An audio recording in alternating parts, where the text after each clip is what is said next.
अच्छा, आज हम कुछ जो है ना डेफिनेशन जो है ना पहले डिस्कस करते हैं, जिसमें पहली डेफिनेशन क्या है? Heat capacity, the amount of heat energy required to change its temperature by 1 degree centigrade is called heat capacity. इसका अगर फार्मूला देखा जाए तो क्या है? हीट कैपेसिटी को सी के साथ शो कर रहे हैं, is equals to Q upon delta T. Q क्या है? हीट एनर्जी है, उसके बाद divided by change of temperature delta T के साथ शो कर रहे हैं। स्पेसिफिक हीट कैपेसिटी की अगर बात करें तो the amount of heat needed to raise the temperature of 1 kilogram of mass by 1 Kelvin। अगर इसकी जो है ना वो इसका फार्मूला देखा जाए तो C is equals to Q upon M delta T जो है ना वो इसकी वैल्यू है। अगर मोलर स्पेसिफिक कैपेसिटी देखी जाए तो amount of heat needed to raise the temperature of 1 mole of a gas by 1 kelvin. इसका फार्मूला देखा जाए तो वो क्या होगा? C is equals to Q upon N delta T। इधर M लिखा था क्योंकि हम मास कह रहे हैं, 1 kilogram of mass, 1 kilogram of mass हम कह रहे हैं। और इधर जो है नंबर ऑफ मोल्स कहा हमने, तो इधर जो है एन स्मॉल लिखा है, नंबर ऑफ मोल्स को शो कर रहा है एन, और ये एन जो है वो मास को शो कर रहा है। तो ये तीन डेफिनेशंस थी। अब जो है ना नेक्स्ट टॉपिक पे आते हैं। नेक्स्ट टॉपिक हमारा क्या है? Gases have two molar specific capacities. Gas को जो ना दो जो ना मोलर स्पेसिफिक कैपेसिटीज होती है। कौन कौन सी?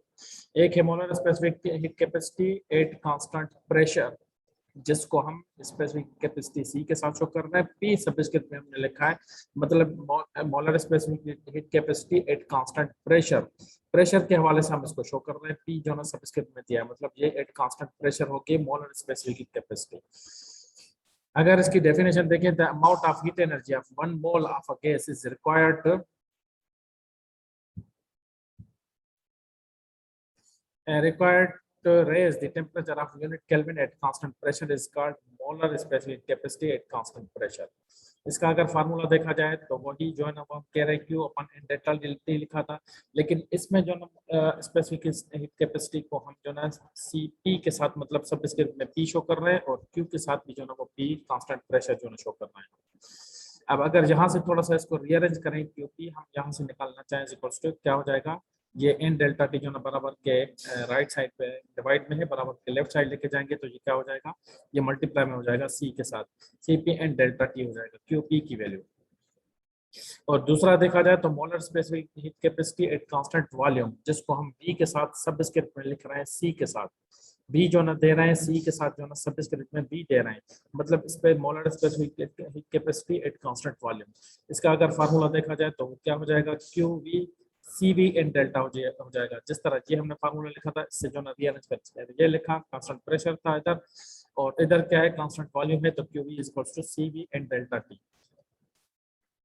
बी जो है वो सबस्क्रिप्ट में है, ये मल्टीप्लिकेशन का फैक्टर नहीं है। ये मल्टीप्लिकेशन के फैक्टर्स क्या है? सी इस पे molar specific heat capacity, N number of moles, और डेल्टा टी मतलब चेंज ऑफ टेम्परेचर। तो ये तीन क्वांटिटीज हैं जो क्यू के बराबर है। वी भी जो ना जो क्यू के साथ जो है वो सबस्क्रिप्ट में है। आगे चलते हैं। उसके बाद फिर ये दो हमने जो ना molar specific capacities eight constant pressure और एट कांस्टेंट वॉल्यूम, ये दोनों हमने जो ना डिस्कस कर ली। ये फार्मूला आपके जहन में रहे, आगे चल के ये फार्मूला अगर काम आएंगे तो ये जो ना फार्मूला आगे चल के जो ना यूज करेंगे। अब यहाँ पे एक जो ना वो हमारे पास ये नेक्स्ट टॉपिक है हमारा, C V C P is equals to C V is equals to R. ये हमें शो करना है या प्रूव करना है इस चीज को। इसको कहते हैं as we know that gases have two molar specific capacities, जो अभी हमने डिस्कस किया। Molar specific capacity at constant pressure, जिसका फार्मूला अभी हमने लिखा, वो क्या formula? QP is equals to CP and delta T लिखा। इसको इक्वेशन नंबर 1 का नाम दे रहे हैं। According to first law of thermodynamics at constant pressure, जब हम जो ना वो फर्स्ट लॉ ऑफ थर्मोडायनामिक्स में जो ना वो एट कांस्टेंट प्रेशर जो ना कंडीशन पढ़ते हैं, मतलब आइसोबैरिक की कंडीशन जो पढ़ते हैं, उसमें क्या लिखते हैं हम? Q is equals to delta W plus delta U, मतलब हीट कैपेसिटी जो ना वो किसके बराबर है? वर्क डन और इंटरनल एनर्जी। और QP की वैल्यू अगर इक्वेशन नंबर 1 से लिखें हम तो क्या हो जाएगा? CP and delta is equals to, इसमें एट कांस्टेंट प्रेशर में वर्क डन क्या होता है? P delta V। अगर आपको जो ना आइसोबैरिक का प्रोसेस याद होगा तो उसमें डेल्टा W जो वर्क डन हमने लिखा था वो P डेल्टा V के बराबर है। अगर याद नहीं है तो प्रीवियस जो लेक्चर्स में आप देख लेना, P डेल्टा V के बराबर है delta W plus delta U जो ना वो सेम पड़ा हुआ है। अब इसको क्वेश्चन नंबर 2 का नाम दे रहे हैं। आगे चलते हैं हम। Molar specific capacity at constant volume, ये हमने जो ना इसका फार्मूला लिखा, Q V is equal to C and delta T, इसको इक्वेशन नंबर 3 का नाम दे रहे हैं। अब इसमें आते हैं हम according to first law of thermodynamics at constant volume, जो वॉल्यूम वाली कंडीशन थी, कांस्टेंट वॉल्यूम वाली फार्मूला जो है ना वो इसका जो basic formula Q is equal to delta W plus delta U, इसमें जो है ना वो क्यू वी की वैल्यू फ्रॉम इक्वेशन नंबर 3 से C V and delta T is equal to, जब हमने वॉल्यूम कांस्टेंट रखा था आइसोकोरिक प्रोसेस में, तो बॉयटन वहां पे क्या हुआ था, वो 0 हुआ था प्लस डेल्टा यू। तो ये इक्वेशन क्या बनी, C V in delta T is equals to delta U, इसको इक्वेशन नंबर 4 का नाम दे रहे हैं। अब ये value, put this value of delta u in equation number 2, equation number 2 में जो ना ये इक्वेशन नंबर 4 की वैल्यू लिख रहे हैं, मतलब डेल्टा u की वैल्यू जो हम क्या लिखेंगे, C V in delta T equation number 2 में। इक्वेशन नंबर 2 हमारे पास क्या थी, C P in delta T is equals to P delta V plus delta U. अब डेल्टा u की जगह ये वैल्यू लिखेंगे जो हमने कांस्टेंट वॉल्यूम से अभी निकाले थे, Cp and delta T same is equals to P delta V same plus delta U की जगह CV and delta T हम दोनों को पुट करेंगे, क्या हो जाएगा, इक्वेशन नंबर 5 हो जाएगी। ये इक्वेशन नंबर 5 का नाम दे रहे हैं इसको। We know that the equation of ideal gases, ideal gas equation क्या है, PV is equals to nRT। If we take change in volume and temperature, अगर चेंज करते हैं वॉल्यूम और टेम्परेचर में तो क्या हो जाएगा, P delta V is equals to nR और डेल्टा T हो जाएगा। इसमें अगर put the value of P delta V in equation number 5, equation number 5 में अगर इसकी वैल्यू जो ना ये लिखना चाहे एन आर डेल्टा टी लिखना चाहे तो पुट कर सकते हैं ये value, C P in delta T P delta V same plus C V in delta T, P delta V की जगह जो ना ये अभी जो वैल्यू हमने मालूम की है ये P delta V equals to N R delta T जो ना पुट कर देते हैं, पी डेल्टा वी की जगह एन आर डेल्टा टी हो जाएगा। उसके बाद इस इन दोनों कंडीशंस में इन दोनों जो ना राइट साइड पे एन डेल्टा टी कॉमन निकल रहा है, वो हमने कॉमन निकाल दिया, बाकी लेफ्ट साइड पे जो C P N delta T same पड़ा हुआ है, ये क्या हो जाएगा, एन डेल्टा टी के साथ कैंसिल हो जाएगा, बाकी क्या बचेगा, C P is equals to R plus C V. C V को अगर जो राइट साइड लेफ्ट साइड पे लेके आएंगे तो क्या हो जाएगा, C P minus C V is equals to R. जो हमें इसने कहा कि जो ना वो शुरू में जो टॉपिक था, show that C P minus C V is equals to R, तो वो हमने जो ना वो अभी प्रूव कर लिया है, C P minus C V is equals to R. अगर अगर इसको जहां से कुछ और जो है वो चेंज करना चाहे तो हम कह सकते हैं कि r is equals to N A के बराबर है। तो C P minus C V is equals to R की वैल्यू क्या हमने आर की जगह क्या लिखा, एन ए के। यहाँ तक हमारा जो टॉपिक था वो हमारा पूरा हो चुका है। अगर इसमें मजीद जो है वो चेंज करना चाहे तो कुछ इस तरह जो है कर सकते हैं। ये जहां तक जो है ना वो C P minus C V जो है ना R is equals to R पूरा हो गया। अगर आर की वैल्यू को चेंज करके लिखना चाहे तो वो इस तरह लिख सकते हैं। तो ये यहाँ पर जो है ना वो टॉपिक पूरा हो गया। अब इससे रिलेटेड कुछ जो है ना वो प्रॉब्लम्स करते हैं। ये प्रॉब्लम नंबर पहला जो अभी आज के टॉपिक के रिलेटेड जो है ना वो हम कर रहे हैं। A body with mass 2 kg absorbs 100 calories when its temperature rises from 20 degree centigrade to 70 degree centigrade. What is specific heat of the body?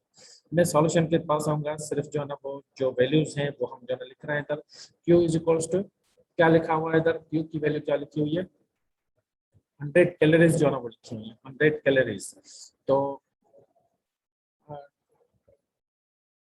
a body with mass 2 kg absorbs 100 calories when its temperature rises from 20 degree centigrade to 70 degree centigrade. ये हमने जो ना वो 100 के साथ 100 into 4.186, अगर आपको याद हो कैलोरीज और जूल का रिलेशन, तो वो क्या था जो ना वो रिलेशन, जूल और कैलोरी के रिलेशन क्या था, 4.186। ये एक स्लाइड में मैंने पहले जो आपसे डिस्कस किया हुआ था। इसको क्यू को हीट एनर्जी को मैं जो ना वो कन्वर्ट कर रहा हूँ इसमें जूल में, तो उसको जो ना 100 को जो ना मल्टीप्लाई किया है 4.186 के साथ। तो ये हमारा जो ना रिजल्ट क्या आया, 418.6 जूल जो ना वो क्यू की वैल्यू है। डेल्टा टी जो हमने लिखा है वो कितना लिखा है, 323 केल्विन। इन दोनों में से जो ना वो डेल्टा टी क्या करेंगे, 70 में से जो ना वो 20 माइनस करेंगे, उसके बाद फिर जो ना वो डिग्री सेंटीग्रेड को केल्विन में चेंज करेंगे, तो ये जो ना वैल्यू आ जाएगी हमारे पास। और इसमें क्या मालूम करना है, मालूम क्या करना है, what is specific capacity, heat specific heat of the body. उसके लिए जो मास हमारे पास मिला हुआ है वो 2 kg है। तो C की वैल्यू मालूम करनी है Q upon M delta T। M की वैल्यू भी मिली हुई है और Q की वैल्यू अभी हमने ये कैलकुलेट की है, और T की वैल्यू भी जो है वो चेंज की है केल्विन में, वो जो है पुट करेंगे। सबकी वैल्यू जो पुट करते हैं, Q की वैल्यू 418.6 डिवाइडेड बाय M की वैल्यू 2 और डेल्टा T की वैल्यू 323। इनको जो है ना वो इन दोनों का नीचे वालों को मल्टीप्लाई करेंगे, ये आंसर आएगा, दोनों को डिवाइड करेंगे, ये हमारा आंसर आएगा। C is equal to 0.647 joule per KG kelvin जो ना हमारा रिजल्ट आएगा। तो ये इस प्रॉब्लम की सॉल्यूशन क्या है, what is specific heat of the body, specific heat क्या है हमारी 0.647 जूल पर केजी केल्विन। एक और प्रॉब्लम देखते हैं हम, compute the specific capacity if it requires 6,000 joule of heat in order to get the temperature of body of mass 1000 gram raised by 10 degree centigrade. इसकी जो ना वो सॉल्यूशन पे आते हैं, पहले डेटा जो ना देख लेते हैं, क्यू की वैल्यू कितनी है 6000 जूल, मास जो है ना कितना मिला है 1000 ग्राम मतलब 1 kg, डेल्टा टी जो है ना वो कितना है 10 डिग्री सेंटीग्रेड मिला हुआ है, इसको जो ना हम चेंज करेंगे किसमें, केल्विन में, 273 के साथ ऐड कर देंगे। वही formula C is equals to Q upon M delta T, क्या हो जाएगा, Q की वैल्यू 6000, M की वैल्यू 1 kg मिला हुआ है, और जो है डेल्टा T की वैल्यू 283 हमें लिखा है। कैलकुलेशन करेंगे इसमें तो क्या आंसर आएगा, C is equals to 21.2 joule per KG kelvin. तो आगे जो ना एक और प्रॉब्लम जो ना करते हैं, how much heat energy in joules is required to heat up 5 moles of water from 20 degree centigrade to 50 degree centigrade, the molar heat capacity of water is, अब जो ना वो C की वैल्यू मिली हुई है, हमसे क्या पूछ रहा है, हाउ मच हीट एनर्जी, मतलब क्यों हमसे अब पूछ रहा है, क्या जो ना वो हम जो ना सॉल्यूशन में लिखेंगे या उसमें जो ना वो डेटा में क्या लिखेंगे, Q इक्वल्स टू मालूम करना है, एन नंबर ऑफ मोल्स जो ना 5 मिले हुए हैं, डेल्टा T की वैल्यू क्या है वो 50 से माइनस करेंगे, 50 से माइनस करेंगे क्या जो ना वो 20, क्योंकि ये T1 है, ये T2 है, T2 माइनस T1 करेंगे तो कितना हो जाएगा, ये 30 डिग्री सेंटीग्रेड हो जाएगा। अब इसमें अगर C की वैल्यू जो ना वो Q की वैल्यू मालूम करनी है तो रीअरेंज करेंगे, Q equals to C and delta हो जाएगा, डेल्टा T हो जाएगा। तो इसमें हमने जो ना वो Q is equals to 75.4 into N की वैल्यू 5 मिली हुई है, और डेल्टा T क्या हमने निकाला वो 30 जो ना वो हमने निकाला है। इन सब की कैलकुलेशन करेंगे तो Q की वैल्यू क्या आ जाएगी, जूल्स में 11,310 जूल्स आ जाएगी। एक और प्रॉब्लम देखते हैं इधर, it takes 8,860 joule of heat energy to raise the temperature of 8 moles of a substance from 25 degree centigrade to 70 degree centigrade. Calculate the molar heat capacity of this substance. Again जो ना C हमसे पूछ रहा है, क्या हो जाएगा, Q की वैल्यू हमने लिखी, N की वैल्यू भी लिखी, डेल्टा T की वैल्यू भी लिखी हमने, और C की वैल्यू मालूम करनी है, Q की वैल्यू 8,860, उसके बाद जो है ना वो N की वैल्यू 8 और टेम्परेचर की वैल्यू 45। कैलकुलेशन करेंगे तो C की वैल्यू क्या मिलेगी, C is equals to 24.61 joule per mole degree centigrade हो जाएगा, 24.61 joule per mole degree centigrade. ये यहाँ तक जो ना कुछ प्रॉब्लम्स हमने किए, तो यहाँ पे जो ना हमारा 23 चैप्टर कंप्लीट होता है। अब जो ना वो 24 चैप्टर स्टार्ट करते हैं, जिसका नाम क्या है, entropy and second law of thermodynamics. पहले हम जो ना वो डिस्कस करते हैं एंट्रोपी को, उसके बाद फिर जो ना वो नेक्स्ट जो ना वो टॉपिक्स जो नेक्स्ट टॉपिक क्या होगा हमारा, सेकंड लॉ ऑफ थर्मोडायनामिक्स होगा हमारा। एंट्रोपी के हवाले से अगर जो ना वो डिस्कस किया जाए तो हम कहते हैं पहले अगर जनरल कुछ मिसाल लें, हम कहते हैं कि एक जनरल लाइफ है, एक मिसाल लें, if you drop a stone it falls to the ground. Suppose एक जो ना वो पत्थर जो ना फेंकते हैं आप अपने हाथ से ही, वो क्या करेगा, वो जो ना वो नीचे की तरफ मतलब जमीन की तरफ जाएगा और वहां पे जमीन पे गिर जाएगा। वो क्या कह रहा है, stone resting on the ground it can not jump in air itself. मतलब जब जो ना वो पत्थर हमारे हाथ से गिरेगा तो वो जमीन पे जो ना जा गिरेगा और वहां पे जो ना वो क्या हो जाएगा, वो रेस्ट में आ जाएगा। जैसे ही गिरेगा तो जमीन पे गिरेगा जाके और रेस्ट में आ जाएगा। ये नहीं होगा कि ये खुद जो है ना उसके बाद गिरने के बाद खुद ही जो है वो अपना जो है ना वो जंप लगाना शुरू कर दे, ये नहीं होगा। एक और जो ना जनरल लाइफ का एक मिसाल लेते हैं, suppose a cup of hot coffee left on your desk gradually cools down, it never gets hotter all by itself. मतलब अगर जो ना वो चाय का कप या कॉफी का कप जो ना आपके पास पड़ा हुआ है, तो कुछ देर के बाद क्या होगा, चाय या कॉफी ठंडी हो जाएगी। ये नहीं होगा कि खुद ही जो है ना वो जो कॉफी या चाय पड़ी है वो खुद ही जो है ना वो गर्म होना शुरू हो जाए, ये ऐसा नहीं होगा। या फिर एक और मिसाल लेते हैं, if you put a drop of ink in a glass of water the molecules of eventual ink eventually spread uniformly throughout the volume of water, they never of their own accord regroup into a drop shaped chunk। चंप की माना है group of similar things, जिसको हम पंच या cluster बोलते हैं। मतलब इसका एक तीसरा जो मिसाल हमने लिया है वो ये लिया है कि अगर जो ना एक जो ना वो ड्रॉप लें आप इंक का, उसको जो ना पानी के साथ मिलाएं तो वो क्या होगा, इंक जो है वो पानी के साथ जो ना मिक्सअप हो जाएगी। ये नहीं होगा कि जो ना वो मतलब मिक्स होने के बाद फिर खुद ही जो ना वो एक जो ना वो इंक का ड्रॉप जो ना वो खुद ही बाहर आ जाए या उससे पानी से अलग हो जाए, ये नहीं होगा। तो ये सारे मिसाल जो है लेने का मकसद ये है कि एंट्रोपी इस चीज को बोलते हैं, मतलब जो हम ये कह सकते हैं कि एक चीज जो है वो चेंज होती जा रही है, तो वो चेंज जो आ रहा है या डिसऑर्डर जो उस चीज में आ रहा है, उस वो चीज वो खुद जो है ना वो फिर जो ना ऑर्डर में नहीं आ सकता, कोई भी चीज जो ना ऑर्डर में नहीं आ सकती। ये जो डिसऑर्डर होता जा रहा है, इस चीज को हम क्या कहते हैं, एंट्रोपी बोलते हैं। ये तीनों मिसाल जो हमने लिए, मतलब ये है कि कोई भी चीज जो ना वो जा रही है तो उसी सीक्वेंस में जो ना वो जाएगी और वो खुद अपने हिसाब से कोई भी चीज नहीं करेगी। जिस तरह ये एक मिसाल लिया, ये जो लास्ट वाला मिसाल हमने लिया कि जो ना इंक जो ना पानी में मिक्सअप जब हो जाएगी तो वो खुद जो है ना मुझे नहीं होगा कि पानी से जो ना वो इंक का ड्रॉप फिर जो ना अलग होके और बाहर निकला, ऐसा नहीं होगा। तो ये जो मिक्सअप होता जा रहा है पानी में, जो मतलब चेंजिंग आती जा रही है, ये इस प्रोसेस को हम क्या कहते हैं, इसको डिसऑर्डर भी बोलते हैं, या जिसको हम क्या कहते हैं, एंट्रोपी बोलते हैं। एंट्रोपी का अगर जो है डेफिनेशन देखी जाए तो हम देख कहते हैं कि द डिग्री ऑफ डिसऑर्डर और रैंडमनेस इन द सिस्टम, एक डेफिनेशन ये है। या फिर इसको हम ये भी कह सकते हैं the mayor of a systems thermal energy per unit temperature. ये फार्मूला डेफिनेशन है, the mayor of a systems thermal energy per unit temperature. या फिर इसमें ये भी इसकी तीसरी डेफिनेशन कह सकते हैं, if an irreversible process occurs in a closed system, that entropy of that system always increases, it never decreases। तो ये मुख्तलिफ किस्म की जो है वो डेफिनेशन से आप जो है वो एंट्रोपी को डिफाइन कर सकते हैं। अगर हम ये कहें कि ये जो सेकंड नंबर डेफिनेशन है, the mayor of a systems thermal energy per unit temperature, तो इसको हम कह सकते हैं कि जो थर्मल एनर्जी है, मतलब डी क्यू के साथ शो कर रहे हैं डिवाइडेड बाय पर टेम्परेचर, इसको पर यूनिट टेम्परेचर, इसको हम कंडीशन क्या लिख रहे हैं, इंटीग्रेट कर रहे हैं पूरे जो ना वो सिस्टम का, वो कहाँ से, इनिशियल से लेकर फाइनल कंडीशन तक। तो उसको हम जो है ना वो क्या कहते हैं, एंट्रोपी बोलते हैं, जिसको हम एस के साथ शो कर रहे हैं। इधर हमने जो है चेंज ऑफ एंट्रोपी लिखा है is equals to integration of initial से लेकर फाइनल तक लिमिट्स हम दे दी इसको, और D Q change of thermal energy divided by temperature. या फिर इसको हम ये कहें कि टोटल थर्मल एनर्जी या heat energy divided by temperature. इसका यूनिट क्या होगा, जूल पर केल्विन फॉर आइसोथर्मल प्रोसेस। क्योंकि आइसोथर्मल प्रोसेस इसलिए कह रहे हैं क्योंकि हमने थर्मल एनर्जी हमने इंडिकेट किया हुआ है इसको, तो इसको हम क्या कह सकते हैं, आइसोथर्मल प्रोसेस कह सकते हैं, जिसका यूनिट जो है डेल्टा इसका क्या होगा, जूल पर केल्विन होगा। आगे चलते हैं, फर्स्ट लॉ ऑफ थर्मोडायनामिक्स जो है वो क्या होगा इसमें। फर्स्ट लॉ ऑफ थर्मोडायनामिक्स की जो बेसिक इक्वेशन है, delta Q equals to delta W plus delta Q.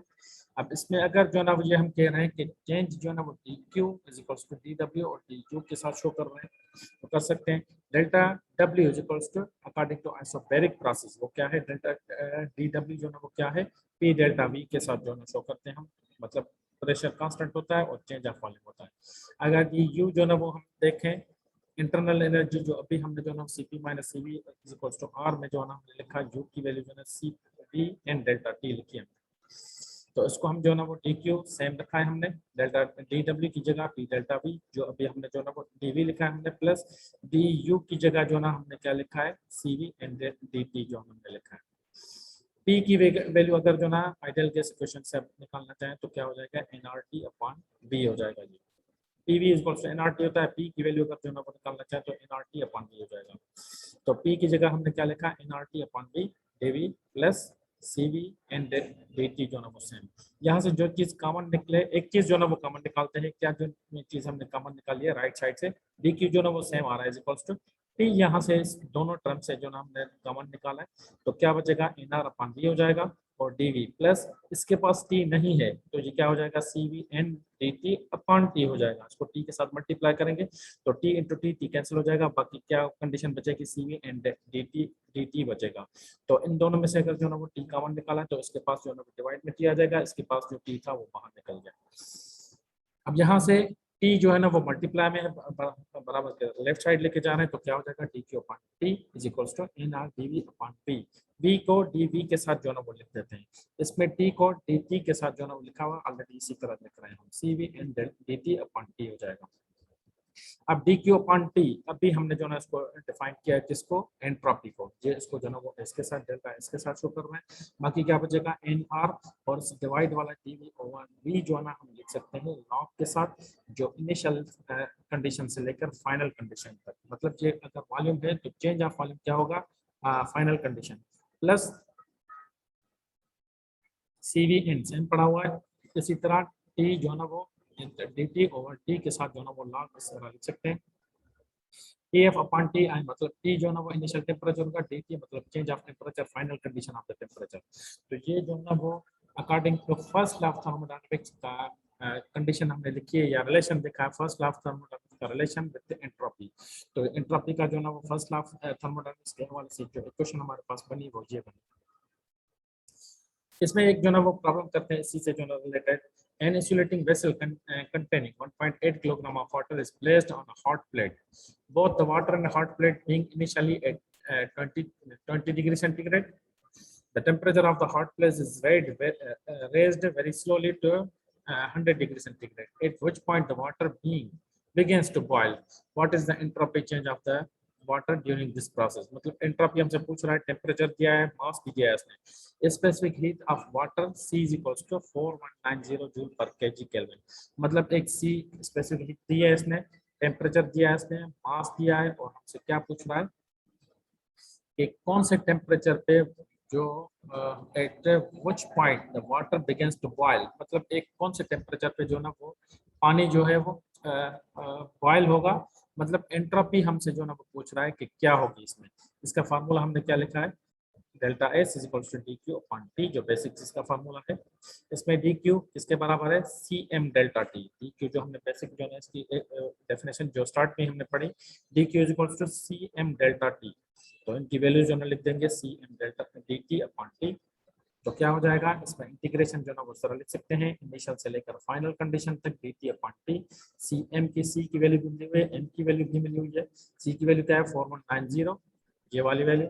उसके बाद मास 1.8 मिला हुआ है, और लॉग इसमें इंटीग्रेशन को जो ना वो सम अप करते हैं, लॉग को भी जो है इस तरह, इस पूरे टर्म को जो है इस तरह लिख सकते हैं, T F upon T I.